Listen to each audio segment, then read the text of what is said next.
Now there was a famine in the land, besides the previous famine in Abraham's time. And Isaac went to Abimelech, king of the Philistines, in Gerar. The Lord appeared to Isaac and said, "Do not go down to Egypt. Live in the land where I tell you to live. Stay in this land for a while, and I will be with you and will bless you. For to you and your descendants I will give all these lands, and will confirm the oath I swore to your father Abraham. I will make your descendants as numerous as the stars in the sky, and will give them all these lands. And through your offspring all nations on earth will be blessed, because Abraham obeyed me, and did everything I required of him, keeping my commands, my decrees, and my instructions." So Isaac stayed in Gerar. When the men of that place asked him about his wife, he said, "She is my sister," because he was afraid to say, "She is my wife." He thought, "The men of this place might kill me on account of Rebekah, because she is beautiful." When Isaac had been there a long time, Abimelech, king of the Philistines, looked down from a window and saw Isaac caressing his wife Rebekah. So Abimelech summoned Isaac and said, "She is really your wife. Why did you say she is my sister?" Isaac answered him, "Because I thought I might lose my life on account of her." Then Abimelech said, "What is this you have done to us? One of the men might well have slept with your wife, and you would have brought guilt upon us." So Abimelech gave orders to all the people, "Anyone who harms this man or his wife shall surely be put to death."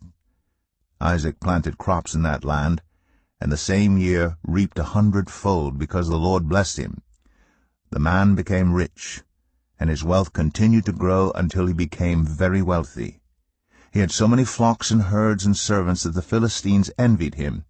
So all the wells that his father's servants had dug in the time of his father Abraham, the Philistines stopped up, filling them with earth.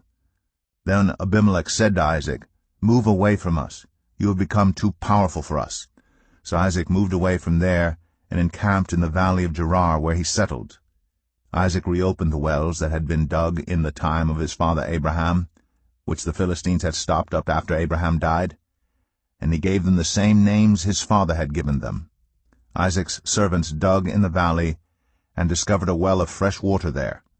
But the herders of Gerar quarreled with those of Isaac and said, "The water is ours." So he named the well Esek, because they disputed with him.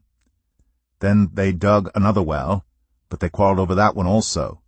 So he named it Sitnah.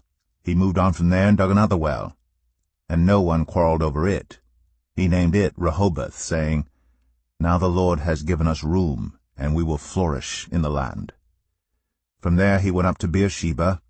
That night the Lord appeared to him and said, "I am the God of your father Abraham. Do not be afraid, for I am with you. I will bless you, and will increase the number of your descendants for the sake of my servant Abraham." Isaac built an altar there, and called on the name of the Lord. There he pitched his tent, and there his servants dug a well. Meanwhile Abimelech had come to him from Gerar, with Ahuzath, his personal adviser, and Phicol, the commander of his forces. Isaac asked them, "Why have you come to me, since you were hostile to me and sent me away?" They answered, "We saw clearly that the Lord was with you, so we said there ought to be a sworn agreement between us and you. Let us make a treaty with you that you will do us no harm, just as we did not harm you, but always treated you well and sent you away peacefully. And now you are blessed by the Lord." Isaac then made a feast for them, and they ate and drank. Early the next morning the men swore an oath to each other. Then Isaac sent them on their way, and they went away peacefully. That day Isaac's servants came and told him about the well they had dug. They said, "We found water." He called it Sheba, and to this day the name of the town has been Beersheba. When Esau was 40 years old, he married Judith, daughter of Beeri the Hittite, and also Basemath, daughter of Elon the Hittite. They were a source of grief to Isaac and Rebekah. Genesis 27. When Isaac was old, and his eyes were so weak that he could no longer see, he called for Esau his older son, and said to him, "My son." "Here I am," he answered. Isaac said, "I am now an old man, and don't know the day of my death. Now then, get your equipment, your quiver and bow, and go out to the open country to hunt some wild game for me. Prepare me the kind of tasty food I like, and bring it to me to eat, so that I may give you my blessing before I die." Now Rebekah was listening as Isaac spoke to his son Esau. When Esau left for the open country to hunt game and bring it back, Rebekah said to her son Jacob, "Look, I overheard your father say to your brother Esau, 'Bring me some game and prepare me some tasty food to eat, so that I may give you my blessing in the presence of the Lord before I die.' Now, my son, listen carefully and do what I tell you. Go out to the flock and bring me 2 choice young goats, so I can prepare some tasty food for your father, just the way he likes it. Then take it to your father to eat, so that he may give you his blessing before he dies." Jacob said to Rebekah his mother, "But my brother Esau is a hairy man, while I have smooth skin. What if my father touches me? I would appear to be tricking him, and would bring down a curse on myself rather than a blessing." His mother said to him, "My son, let the curse fall on me. Just do what I say. Go and get them for me." So he went and got them and brought them to his mother, and she prepared some tasty food just the way his father liked it. Then Rebekah took the best clothes of Esau her older son, which she had in the house, and put them on her younger son Jacob. She also covered his hands and the smooth part of his neck with the goatskins. Then she handed to her son Jacob the tasty food and the bread she had made. He went to his father and said, "My father?" "Yes, my son," he answered. "Who is it?" Jacob said to his father, "I am Esau, your firstborn. I have done as you told me. Please sit up and eat some of my game, so that you may give me your blessing." Isaac asked his son, "How did you find it so quickly, my son?" "The Lord your God gave me success," he replied. Then Isaac said to Jacob, "Come near so I can touch you, my son, to know whether you really are my son Esau or not." Jacob went close to his father Isaac, who touched him and said, "The voice is the voice of Jacob, but the hands are the hands of Esau." He did not recognize him, for his hands were hairy, like those of his brother Esau, so he proceeded to bless him. "Are you really my son Esau?" he asked. "I am," he replied. Then he said, "My son, bring me some of your game to eat, so that I may give you my blessing." Jacob brought it to him, and he ate. And he brought some wine, and he drank. Then his father Isaac said to him, "Come here, my son, and kiss me." So he went to him and kissed him. When Isaac caught the smell of his clothes, he blessed him and said, "Ah, the smell of my son is like the smell of a field that the Lord has blessed. May God give you heaven's dew, and earth's richness, and abundance of grain and new wine. May nations serve you, and peoples bow down to you. Be lord over your brothers, and may the sons of your mother bow down to you. May those who curse you be cursed, and those who bless you be blessed." After Isaac finished blessing him, and Jacob had scarcely left his father's presence, his brother Esau came in from hunting. He too prepared some tasty food and brought it to his father. Then he said to him, "My father, please sit up and eat some of my game, so that you may give me your blessing." His father Isaac asked him, "Who are you?" "I am your son," he answered, "your firstborn, Esau." Isaac trembled violently and said, "Who was it, then, that hunted game and brought it to me? I ate it just before you came, and I blessed him, and indeed he will be blessed." When Esau heard his father's words, he burst out with a loud and bitter cry, and said to his father, "Bless me, me too, my father." But he said, "Your brother came deceitfully and took your blessing." Esau said, "Isn't he rightly named Jacob? This is the second time he has taken advantage of me. He took my birthright, and now he's taken my blessing." Then he asked, "Haven't you reserved any blessing for me?" Isaac answered Esau, "I have made him lord over you, and have made all his relatives his servants, and I have sustained him with grain and new wine. So what can I possibly do for you, my son?" Esau said to his father, "Do you have only one blessing, my father? Bless me too, my father." Then Esau wept aloud. His father Isaac answered him, "Your dwelling will be away from the earth's richness, away from the dew of heaven above. You will live by the sword, and you will serve your brother. But when you grow restless, you will throw his yoke from off your neck." Esau held a grudge against Jacob because of the blessing his father had given him. He said to himself, "The days of mourning for my father are near. Then I will kill my brother Jacob." When Rebekah was told what her older son Esau had said, she sent for her younger son Jacob and said to him, "Your brother Esau is planning to avenge himself by killing you. Now then, my son, do what I say. Flee at once to my brother Laban in Haran. Stay with him for a while until your brother's fury subsides. When your brother is no longer angry with you and forgets what you did to him, I'll send word for you to come back from there. Why should I lose both of you in one day?" Then Rebekah said to Isaac, "I'm disgusted with living because of these Hittite women. If Jacob takes a wife from among the women of this land, from Hittite women like these, my life will not be worth living." Genesis 28. So Isaac called for Jacob and blessed him. Then he commanded him, "Do not marry a Canaanite woman. Go at once to Padan Aram, to the house of your mother's father Bethuel. Take a wife for yourself there, from among the daughters of Laban your mother's brother.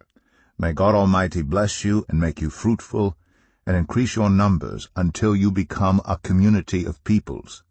May he give you and your descendants the blessing given to Abraham, so that you may take possession of the land where you now reside as a foreigner, the land God gave to Abraham." Then Isaac sent Jacob on his way, and he went to Padan Aram, to Laban, son of Bethuel the Aramean, the brother of Rebekah, who was the mother of Jacob and Esau. Now Esau learned that Isaac had blessed Jacob and had sent him to Padan Aram to take a wife from there, and that when he blessed him, he commanded him, "Do not marry a Canaanite woman," and that Jacob had obeyed his father and mother and had gone to Padan Aram. Esau then realized how displeasing the Canaanite women were to his father Isaac. So he went to Ishmael and married Mahalath, the sister of Nebaioth, and daughter of Ishmael, son of Abraham, in addition to the wives he already had. Jacob left Beersheba and set out for Haran. When he reached a certain place, he stopped for the night because the sun had set. Taking one of the stones there, he put it under his head and lay down to sleep.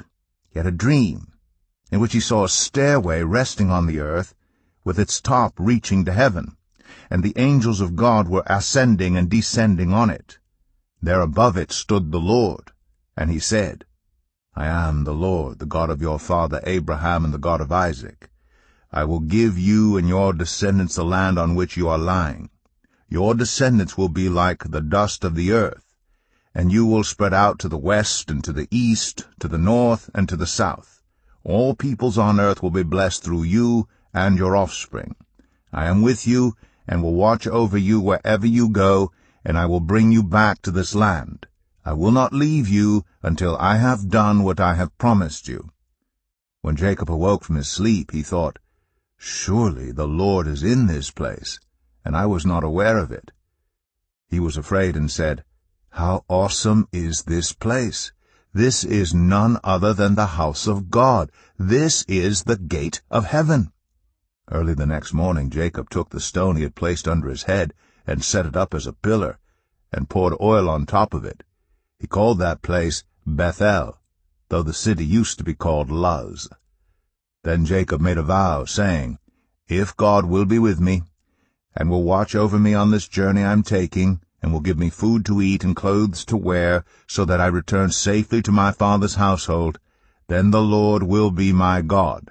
And this stone that I have set up as a pillar will be God's house, and of all that you give me, I will give you a tenth."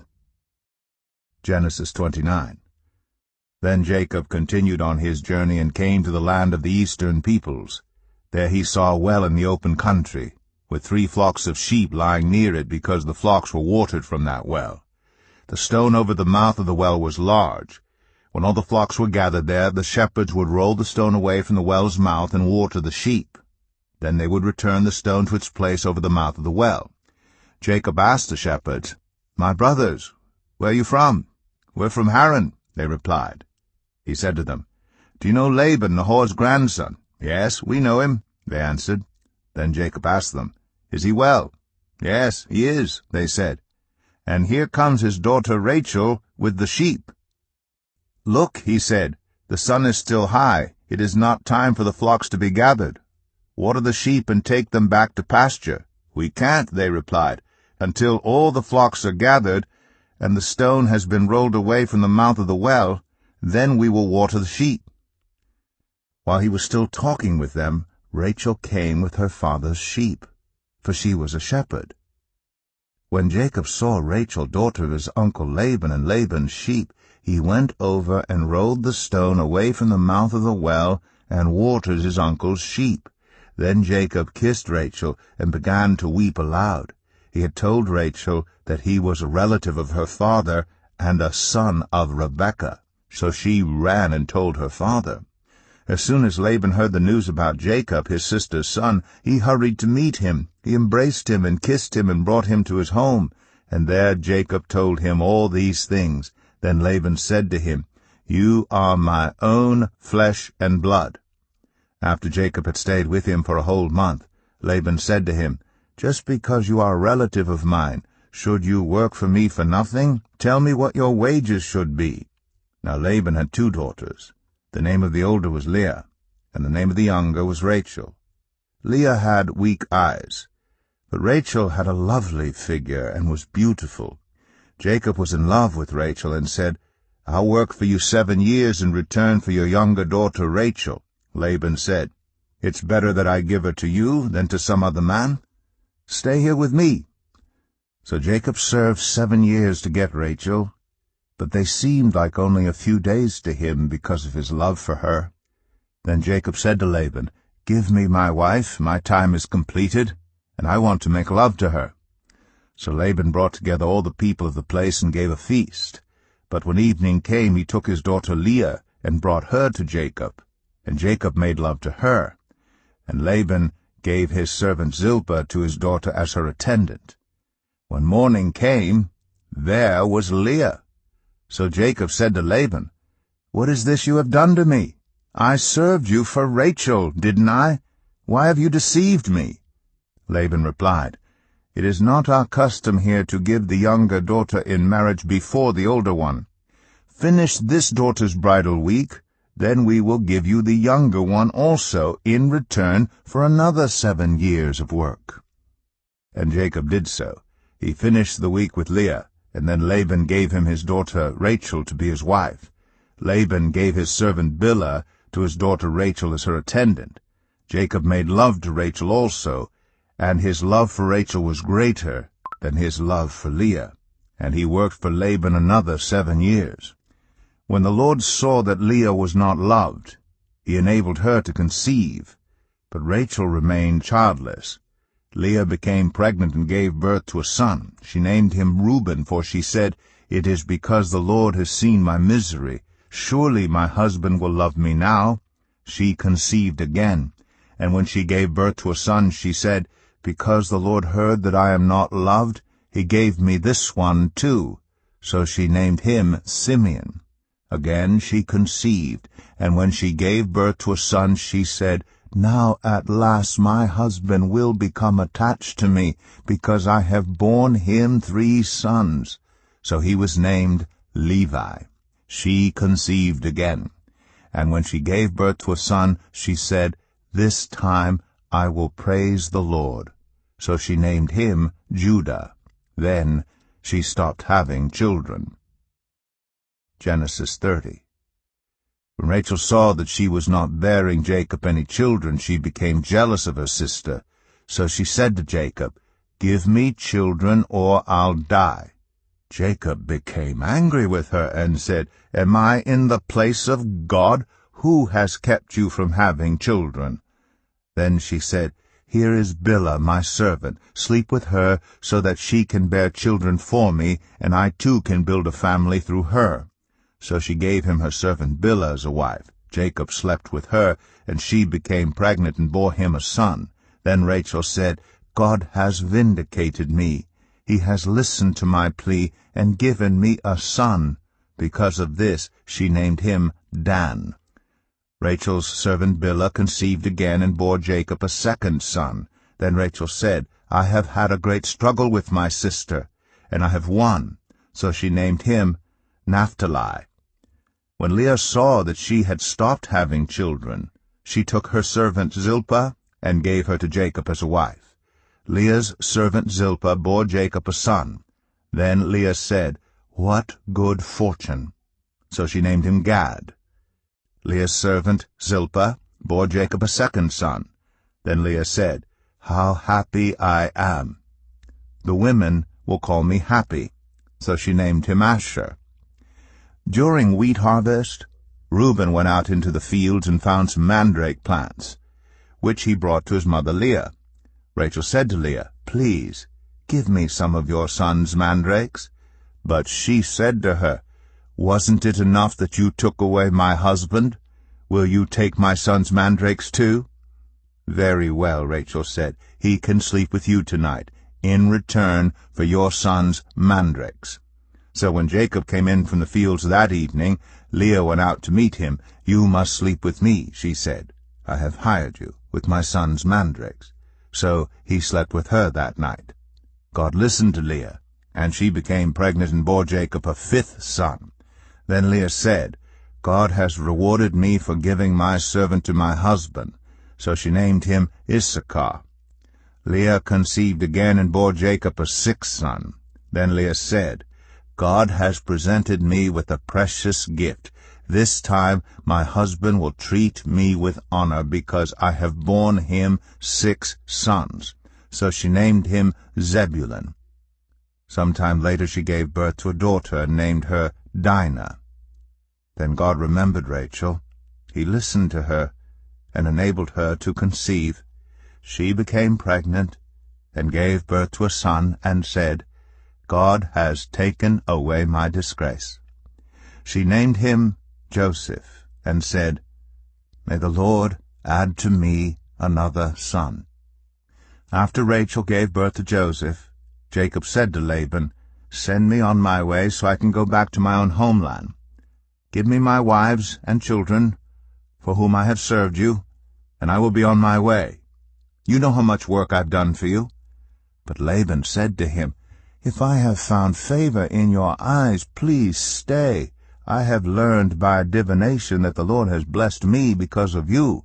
He added, Name your wages, and I will pay them.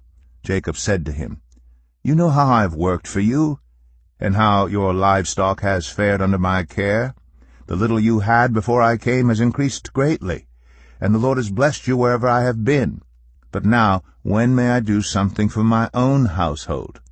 What shall I give you? He asked. Don't give me anything, Jacob replied.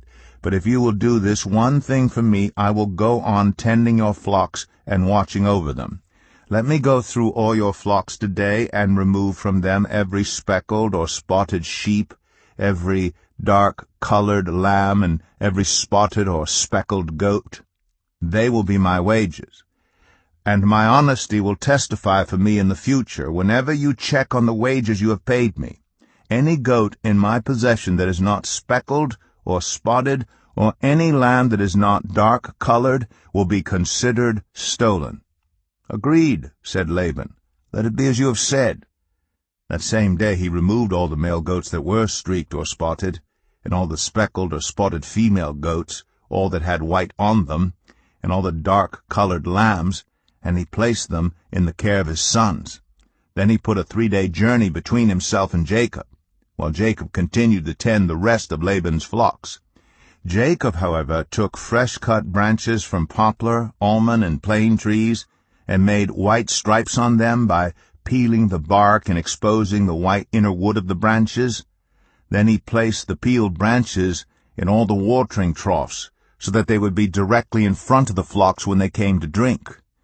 When the flocks were in heat and came to drink, they mated in front of the branches, and they bore young that were streaked or speckled or spotted. Jacob set apart the young of the flock by themselves, but made the rest face the streaked and dark-colored animals that belonged to Laban.